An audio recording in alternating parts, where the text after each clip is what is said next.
Understanding the customer. Most founders don't actually have a sales problem. They don't have a marketing problem either. They have a customer understanding problem. Because if you really step back and look at it, you cannot build a scalable revenue engine if you don't deeply understand who you're building it for. And yet, this is the step almost everyone rushes through. Early on, hustle hides this. You're talking to anyone who will take a meeting. You're closing deals however you can. You're figuring it out as you go. And it works for a while. But then you hit that point where sales slows down. Marketing isn't converting. Messaging feels a little off. Deals take longer. And the instinct is to say, do we need better salespeople? Do we need better marketing? But the real question is, do we actually understand our customer? Because the buyer today is very different than even 5 to 10 years ago. They're more informed, more independent, and more digital first. They're doing their own research. They're talking to their network. They're forming opinions about you before you ever talk to them. You see this in your own life. You don't show up to a buying decision blind anymore. You show up with context, which means you don't control the buying process anymore. Your customer does. And if you don't understand how they think and decide, you're always reacting. There's a question I always come back to. How can you sell to someone you know nothing about? Most companies think they understand their customer, but what they really know is surface level, industry, company size, job title. That's not real understanding. There are 2 layers you need to get right. First, your ideal customer profile. That's the company, size, industry, revenue, geography. Important, but not enough.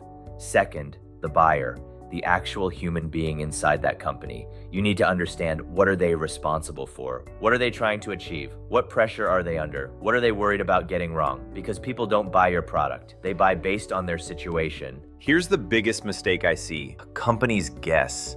They sit in a room, they build messaging, they create decks, they launch campaigns without ever actually talking to customers.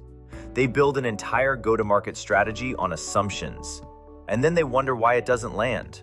The simplest and most powerful thing you can do, talk to your customers. Not surveys, not dashboards, actual conversations.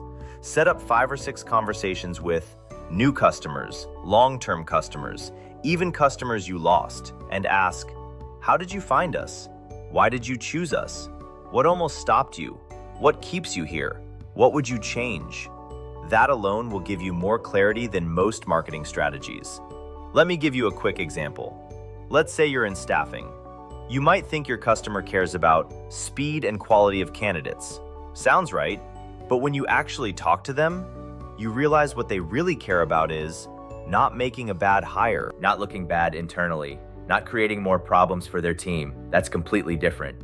Now your messaging shifts from, we deliver fast, high-quality candidates, to, we help you reduce hiring risk and make the right decision the first time. That's the difference. The second piece is understanding how your customer buys, because it's not linear. They might see something on LinkedIn, talk to a peer, visit your site, disappear, come back later. So instead of focusing only on your sales process, map their buying journey. Where are they? Confused, evaluating, making decisions? Those are the moments that matter. Here's something you can do this week. Map out awareness, consideration, decision, retention. Then ask, where are we unclear? Where are we invisible? Where are we actually helping? That exercise alone will unlock a lot. If you take nothing else from this, you don't have a sales problem. You don't have a marketing problem. You have a customer understanding problem. And when you fix that, everything starts to click. Your messaging improves, sales gets easier, marketing starts to convert, because now you're aligned with how your customer actually thinks. If you're following along here, next week we'll break down how to turn this into a clear, consistent narrative across your entire revenue team. Let's build your engine.